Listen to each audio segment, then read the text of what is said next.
World of Warcraft. Value will change massively. What is Bellular even freaking talking about? I think he looks like he's talking a bit about the game value in terms of what we're getting out of our next The War Within expansion. But let's watch the video and see what he's talking about. Welcome back. So, broadly, you guys know I've been pretty thrilled about what's gone on with BlizzCon, right? We've got Season of Discovery, pretty much our first step into Classic Plus. That's pretty sweet. Let's also be real, it'll probably have a Scarlet Monastery raid. That's just kinda cool. And for the rest of the game, WoW is actually going somewhere, right? And the things that we're getting actually seem cool. A group of Arathi humans with fire-light crusader aesthetics and big airships, check. Turbo Earthen Loch Modan, check. Underground Nerubian Zone, like what Blizzard wanted to do for Wrath of the Lich King, check. Yes. Salatath, yes please. And also, our next two expansions are old world revamps, and from what people have heard, these seem to be full rebuilds that will actually have those zones be, bigger than they've been in the game before. I mean, come on, a Northrend redo for a brand new expansion, that is a dream to me. Yet, underneath, there is a rumbling. There is the sound of billions of dollars pouring into Microsoft's coffers. Is the game getting more expensive? Our expansion's going to be more frequent, charging us more money more of the time. Will it be more deeply monetized? More money, more of the time. I don't think it'll be more deeply monetized because Microsoft has already kind of, pushed back on saying that they don't want to just microtransaction the shit out of the game. They want to create value for the game. Now, does that mean they don't want more money? No, that doesn't mean that. More expansions will mean more money, but we're also paying for the expansion, and that's good value. Usually, I would say, in terms of value, you get your money's worth out of buying an expansion. There's plenty of game to be played in it, a lot of game time. Yes, you pay a sub too, but in terms of like money that I pay for a video game, I feel like an expansion gives me a good amount of content. So value per dollar, I think, I get my value's worth out of that. Let's actually dive into this and work out what we know about WoW's future, and you can help afford it with today's sponsor, U.GG. Click the link in the description or head to u.gg/wow and you can get the best data-driven talents, character builds, base gear, and more.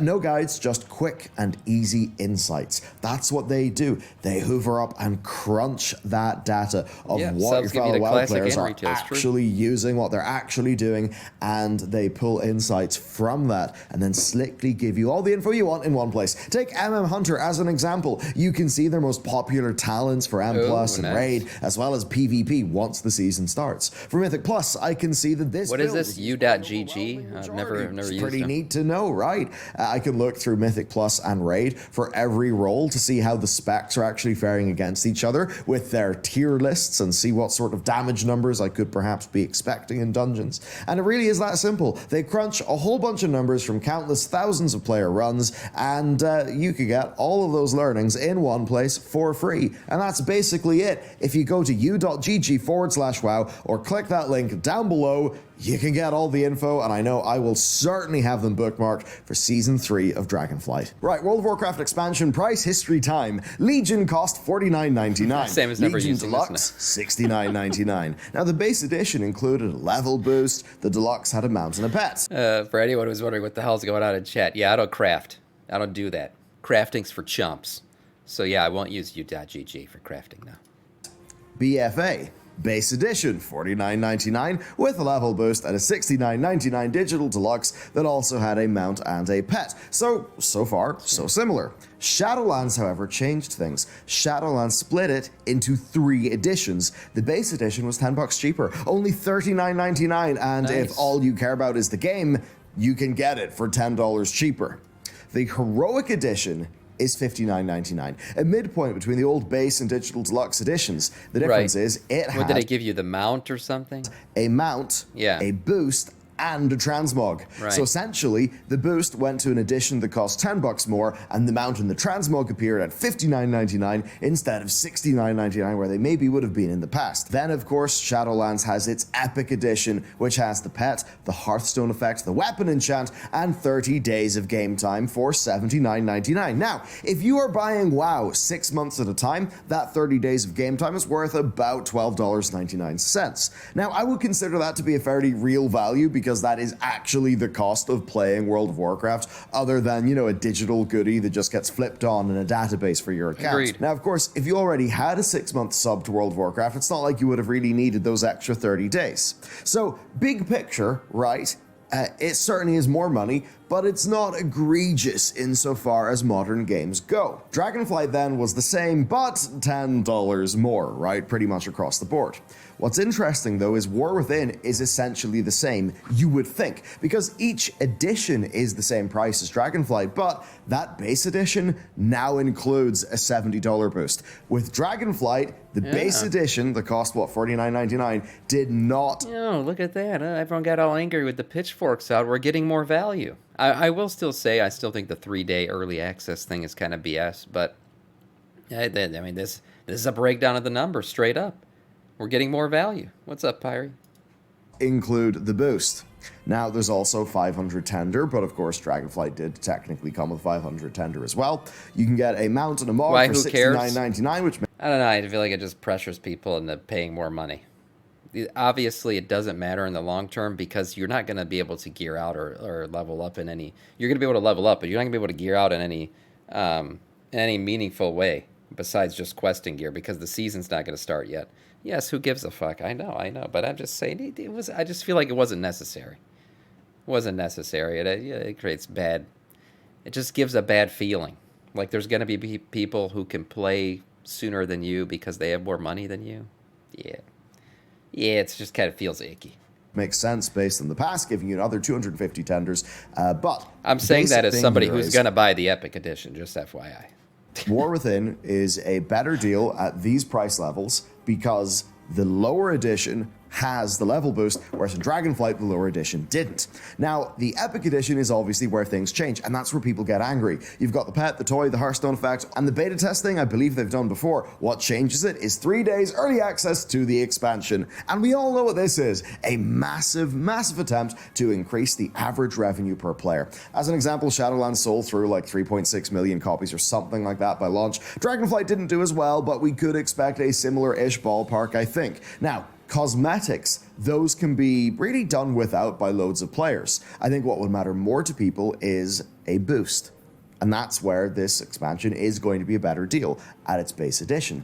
But that 3-day head start, that's what changes things. This is a growing trend. FF14 did it with Endwalker, but only for pre-orders, not for purchasing a more expensive edition. Diablo 4 did it the exact same way we see here. Starfield did it as well with its hilarious wrinkle where the game was on Game Pass, but you could then get just the new way to do digital it. upgrade on top of your Game Pass to get it a few days earlier. Forza's done it, loads and loads of the industry has done it, and it absolutely sucks because it's not early access, it's moving the goalposts and then selling access to the true release date at a premium. Now, when the developers were actually challenging this, they basically said, I wonder, did Blizzard say exactly when the early release window is going to be?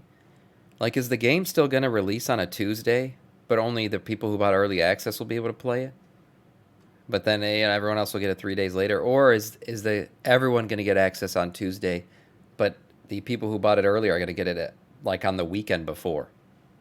Have they confirmed that or not? Are they going to do what he's describing here, just move the goalposts back, or are they going to actually move it forward? I don't know. I have no confirmation of when the actual date is going to be. Was moving down. They essentially needed to find a place of value, and given that a lot of the rest of the industry is doing this, this is what they ended up going with. Which, by the way, is a good example of how the date is. Yeah, it's actually worth pushing back again. I think it's going to be interesting if it's on a Tuesday. If the early access day is on a Tuesday, then they wouldn't have actually given us 3-day early access. They just would have essentially pushed the regular access back 3 days. If that makes sense. Yeah, that's why I'm asking.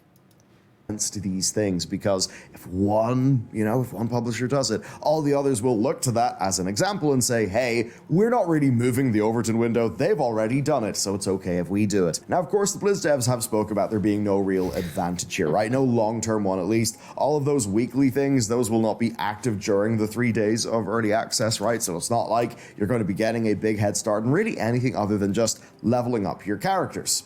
But actually leveling up characters is something that people want to do at the start of an expansion. So I think that to believe that is to be kind of willfully ignorant of a lot of the social dynamics of MMORPGs as well. And, you know, MMO developers, they probably know what those dynamics are. But of course, put yourself in their shoes. They know exactly what's going on here just as well as you or I, right? So, of course, they are going to just keep their head down, right? In any interviews, anyone kind of would in that position. Yeah. I mean, sure, if a developer came out against it, everyone on Twitter or whatever would say, beast. But then guess what will happen? Christ, They'd face a whole bunch of repercussions. This is exactly what you think it is, blatant profiteering. And yes, it is all preseason content. It won't really matter in a week or two, but the principle counts, even when, yes, weekly quests, Mythic Zero dungeons, some this customizable mount's actually really cool.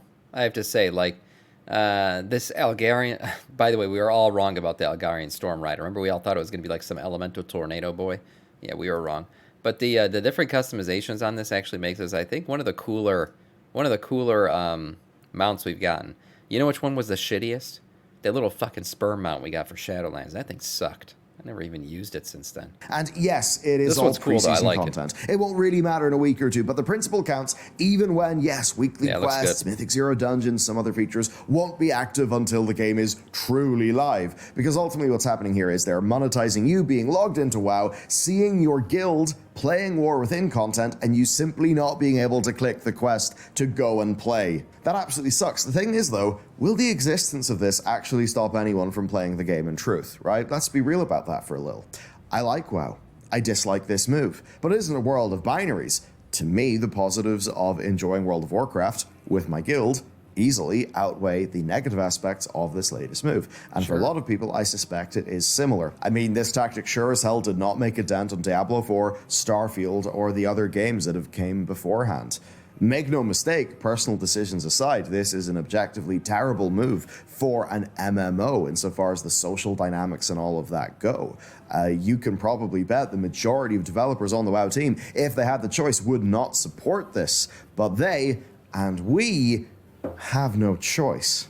So, is World of Warcraft... Look, I mean, the 3-day early access. Okay, would I rather have that than some type of, I don't know, player power progression or microtransaction bullshit in the game? Yeah. I think 3-day... like, the way things work today in today's gaming world, 3-day early access is one of the lesser crimes that can be committed against the gaming community. So, that's why I'm like, it's fine. It is what it is. Obviously, they're trying to put you in a position to buy the more expensive version, and that's fine. But you don't, there's no need to. If you don't have to, you don't have to. Now, if they had attached some type of microtransaction, player progression bullshit into the game, yeah, then I'd have a bigger problem with it. Yeah, other games do it. I know that doesn't justify it, but that's the truth. It's just part of the industry now. So I'll take early access if it means they're not going to microtransaction the shit out of us. More expensive then? Is it more expensive than Dragonflight? No, it's not. The base edition is the same price and is a better value because it includes the leveling boost. Something I haven't seen mentioned much. However, is an identical experience to the launch of Dragonflight a more expensive thing? The answer there is yes, because I played Dragonflight the same day everybody else did, and now that costs $89.99, so fuck that. The next thing then, so... The only other thing I will say is, doesn't it kind of like make the opening day less epic? It actually probably does help out with server load and stuff like that. But isn't it cooler when like everybody's getting on at the same time, everyone's going to the new continent at the same time? Like there's just players all over the place. And there might still be, because I'm sure a lot of people are going to buy the Epic edition. But the whole feeling that like now we're going to have a division of the player base where like people with more money will go the first day, and then people with less money will go the second day, or, you know, people with more who value their money more. I don't know. Like I said, I'm going to buy it. I'm going to buy the Epic Edition. I am. I'm going to do it. I'm going to get the 3-day early access because I stream the game too, so I'm going to want to be there day one. But I don't know. I kind of like the feeling more of just like everybody in all of Azeroth going to this new place together at the same time. So it's kind of like, yeah, like I said, it just feels icky. Legion had 4 raids, 10 dungeons, a mega dungeon, and Argus. She don't know. She don't have to now. which is fairly massive, along with world content updates. BFA Exactly, was tax actually pretty write-off. giant at the end. It had 4 raid tiers. It brought world content in with just about every patch. You have Nazjatar, Mechagon, and a Mega Dungeon. Shadowlands, 3 raid tiers, Mega Dungeon, a bad patch zone, and a pretty good patch zone. Less content than the prior two, however, at least it did avoid a full content drought with Season 4. Dragonflight then seems to be Shadowlands, but delivered on time. I mean, come Yeah, on, 3 raid true. tiers, Mega Dungeon, 2 patch zones, top line, all very similar. But when you get into the details, it is a bit different. You get the likes of the Trading Post, the broadly great Heritage Armor quest lines, Forbidden Ring. Also, the in-between patches, the 0.5 and 0.7 patches in Dragonflight have given way more content than Shadowlands did. I mean, what Shadowlands give us? Like, Shards of Domination?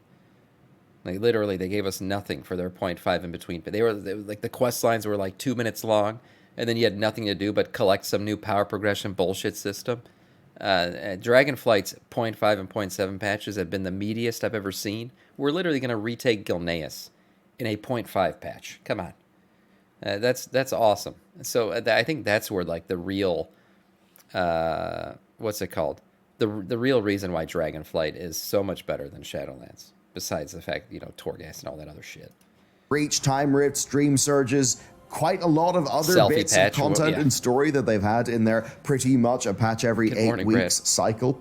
Class development that would put recent expansions to shame, better communication, and so many other things. So headline features, yeah, Dragonflight is similar to the amount of content that Shadowlands. Dive into Yep. the details though, and I think it is fair to say that there is more to Dragonflight and that it is quite a bit better designed. So, here's the question then. If Blizzard are going to put out expansions faster than normal, like they say they're going to, is it safe to assume that this Dragonflight model of expansion size continues? I think the answer is yes. They've spoke about how they are working on Midnight content right now and how Right. their larger team is reorganized, their production to be significantly more in parallel. I believe they've talked about having 2 expansion teams and a live team as an example. So that means, what can we expect? Money and content-wise. First, Dragonflight isn't done. We've actually found out there will be 3 more content patches. There will be 0.2, 0.5, 0.2, 0.7, and we also believe 0.2, 0.9, or something like that. The Nice. Blizzard team basically said there are 3 more, which is literally more than Shadowlands. Shadowlands did have 9.2, 0.5, but it was fairly small. So Dragonflight's equivalent to that will almost certainly be larger. It'll have a smoother plot progression into War Within. They've already confirmed that yes, Amir Drasil is the final raid here, but there is going to be more content. We also know there's going Yep. to be a fated sort of remix season like there was in Shadowlands, but from what we Predicted that like fucking months ago. People didn't believe me. understand, there are still Come a on. few surprises left in terms of gameplay and features. So, that is all to say, these expansions compared, yes, in terms of number of raid tiers, you could totally say that Dragonflight Yeah, is faded- the a faded same rating as season Shadowlands. instead of in a terms of the other things surrounding 0.3 that, patch. no, I think Dragonflight is definitely superior. And now the next thing that isn't really talked about as much, empty subscriptions, sort of what I call them. It was a problem in WoW's past where there'd be a content drought and maybe your sub would still be rolling. Maybe there'd be a few months of your 6-month sub left and there'd be nothing to do. So Sure. here's the thing, if we get the same amount of content, but we get that amount of content in less time, and our time is $15 a month, then it's actually possible that you are getting a better deal, even if you're getting the same amount Yeah. of content, because that content is delivered to you really for less subscription fee. So that's why this 8-week Yeah, that content makes sense. Oh, I definitely feel like my subscription value is much better now than it was maybe in WoD or even Shadowlands. What does faded mean? Okay, faded, yeah, is they reopen all the raids, but at like a higher difficulty. So like current difficulty. So even the first raid of the expansion, Vault of the Incarnates, they make it more difficult. So that way it basically, you can do it now. They make it faded. So now the difficulty is like, matches your current eye level basically, but it drops higher eye level gear. So it's like a way to pump up your eye level at the end. So, and it goes on a tour.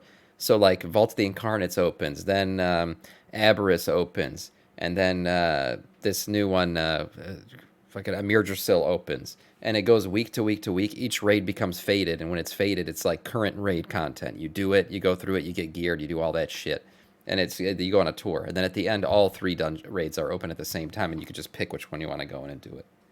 It's like a greatest hits rating season again. at the end of cycle the is expansion. potentially quite good.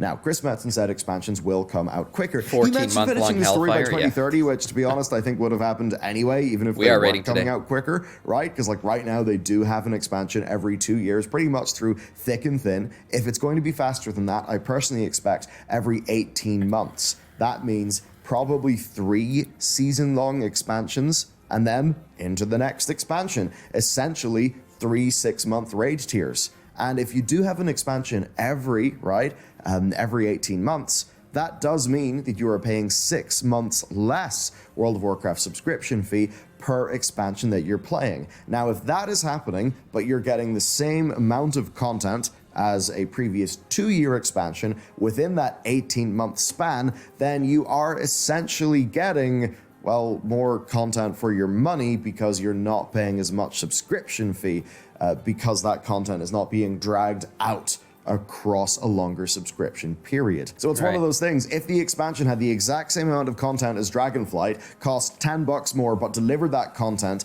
in, say, 6 months, less time, actually it would end up being cheaper than Dragonflight because that's how sub money works. Which in a way does feel like I'm trying to make an excuse for them, but I suppose it is a real factor that does happen with the economics here. So basically, if War Within is the same amount of content as Dragonflight, but is an 18-month long expansion, you'll be paying less sub fee for it. So even if it was $10 more expensive, assuming you were playing for the whole expansion and kept a sub rolling, it actually would be cheaper for that same amount of content because you'd be paying fewer months of your sub fee. Now here's the question. Is WoW actually growing? And can we feel like we're actually getting value for our money? Okay, so in a way you could say we'll get more with War Within. As an example, with World of Warcraft's basics covered, they're now starting to add solo queue RPGs, they're adding in a new battleground again, they've added a 4th pillar to endgame content as well, and they've added warbands. Not to be a copium dealer, but this does feel like it's the game meaningfully growing Are we all on in a way copium? that is not built around some sort of disposable junk food system. Which, to be honest with you, like if we're paying our sub fee and we're paying our sub fee going through a bunch of trash that will just be thrown in the bin, well, I would far rather that they're growing the game in an evergreen fashion. Like the progression feels way more meaningful when you know the thing that you're progressing through is not just going to be thrown away. It's I definitely feel like there's more value for the sub. Seem to be now, which to me does feel like it's a bit more in line with a longer term value for a subscription. Now, because I know people are going to bring it up, I should mention inflation and play around with an inflation calculator. I'll stick to the US for simplicity. Legion cost $49.99 in 2016. That's $64 in today's money. BFA also cost $49.99 in 2018. Today, that would be $61.27. Look at that. Shadowlands cost $39.99, but had no boost, which is basically $48 today. Dragonflight's base edition was $49.99 with no boost, while War Within is $49.99 with a boost. That means that essentially War Within is a better deal than Dragonflight. Better value with inflation. Until you remember that it no longer includes the true launch day. And also, the hard sells everywhere. Let's start counting bundles, because every year has got 2 6-month sub bundles, but then during a special period they open that up to be one really large 12-month bundle that's got even more amounts. We've got the rate of store transmogs increasing, we've got the rate of store microtransactions and the bundled tender, which essentially monetizes the trading post, increasing. Maybe it's like a false hope, but I certainly hope that like Microsoft limits some of this, and then they just make more money off of selling expansions quicker than just going nuts on the store. But that's probably a false hope. Post does seem to be getting still quite expensive this month. It was over 9,000 tender to buy everything. You get the picture. Things are getting more monetized in the game. So what's happened here is they've added one extra scummy practice with the early access, but the rest has remained the same, hell, even got better with the boost. But it's amid a backdrop of Dragonflight being a more heavily monetized overall experience. The ultimate question then is, where is the value for you? Value, right, what I'm willing to pay is based on the value of a good or service to me. Something with a low price can be a bad value, something with a high price can be a good value, right? If I am getting the same amount of content per expansion, but I'm paying less sub fee per expansion because they're coming out faster, that is basically fine to me. If it's an expansion every 18 months, the 6 months of content lull sub fee that you would have paid in previous times would wipe out most price increases completely. But here's the thing. that Blizzard needs to understand. Even if it technically is a better value that, okay, remove those 3 days, you pay $50 and you get the same amount of content in an expansion, just that you're saving 6 months of sub fee, that actually is less money for the same amount of content. But the thing is, if we're being nickel and dimed within the game, it will not feel good to people. Right. The thing is, though, I wouldn't expect Microsoft to suddenly make this better. Microsoft spent $69 billion on Blizzard Entertainment and Activision and King. They probably do want to make that money back. My read here, basically, with WoW and its future, is that they are in aggressive growth mode for this brand. I think they're finally understanding that World of Warcraft is the beating heart of their company. Ultimately, through thick and thin, compared to the likes of Overwatch, the WoW people do seem to have stuck around and actually paid. If you listen to any BlizzCon crowd, who's the loudest? I mean, yeah, everyone was saying it's World of Warcraft con, not really BlizzCon. That was like the sentiment this year, and I'm sure Microsoft knows that. Look, I definitely think Microsoft's purchase wasn't just about Call of Duty. World of Warcraft was a big part of it. Don't forget their main competitors, like Amazon, have been trying to pump out a successful MMO for years now. There's plenty of money to be made in MMOs, and Microsoft went out and just bought the best one instead of trying to make their own. So I definitely think their focus is on WoW when it comes to Blizzard. It's us. So that basically means I think we are going to get, in terms of content, a better deal. I don't think we'll get bullshit, free to play like player power, any of those weird Destiny things that have happened. I do expect that the game will be a bit more deeply monetized by continuing with those bundles, continuing with the Traders Tender, and doing things like the 3-day early access. Traders Tender could become World of Warcraft having an extremely important role to Blizzard now and in the future. I remember hearing from sources who would know, because they worked at the company for a very long time, that for the longest time, WoW was treated as a cash cow, right? It would make the cash, you funnel that into Titan, Project Titan would be your next big thing, and they didn't really expect WoW to last as long as it did. And that led to some short-term decision-making, right? Some big technical they own Elder investments Scrolls? not I being didn't made know than that. they really should have been. My read in the situation now is that that's not really the case anymore, that they've fully embraced that World of Warcraft is going to be the core of their company, likely for a very, very long time to come. Ultimately, then, when I look at the value proposition of the next expansion, I think it is, based on what we understand, better than Dragonflight. As in, like me. What are you talking about? This guy?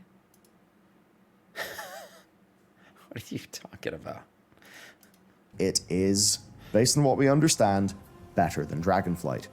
As in, if it is 18 months instead of 2 years, and it's the same amount of content, and the same box price, yes, 3-day early access aside, not that I want to put that aside, but you're paying 6 months of less sub, then that is ultimately less money spent for more content. I'll make sure to screenshot this and show it to my wife. Be like, look at this value. Look at that value. Look at all that value. We go to fucking a TGI Fridays and spend more than $90 now. You're going to tell me that a WoW expansion is not greater value than some fucking, cold potato skins at TGI Fridays? Come on. Put that aside. It's fucking value right But you're there. paying 6 months of less sub, then that is ultimately less money spent for more content, which is a fairly good value. Blizzard's bet, though, is that this will retain people for longer, so that they will pay more subscription fee instead of just wandering off and cancelling the game, and that while they are playing World of Warcraft and spending time within that world, within that brand, that they will be more likely to engage in other things, like, say, probably Warcraft like Rumble, 10 but years, also 15 to years. buy store mounts, to buy bundles, and do all of those things. And yes, to buy bundles with Traders Tender, because we absolutely know that's going to continue. So I would love to know what you think, especially on this idea of an expansion with the same amount of content, but coming out in fewer months, meaning you're paying less sub fee. Does that actually mean anything to you in terms of how you see the value in, yes, this product, but also the cost of entry to a community that we all enjoy partaking in? I think ultimately that is where the true staying power lies. What's up, baby? Let me know. Thanks to today's sponsor. I'll see you next time. Great video. Yeah, great video. A lot of what he said is interesting. So we're getting more value. There you go, more value. Everybody needs to print out that screen with the graphs, show it to their significant other, create a presentation as to why you need the Epic Edition of The War Within. There you go.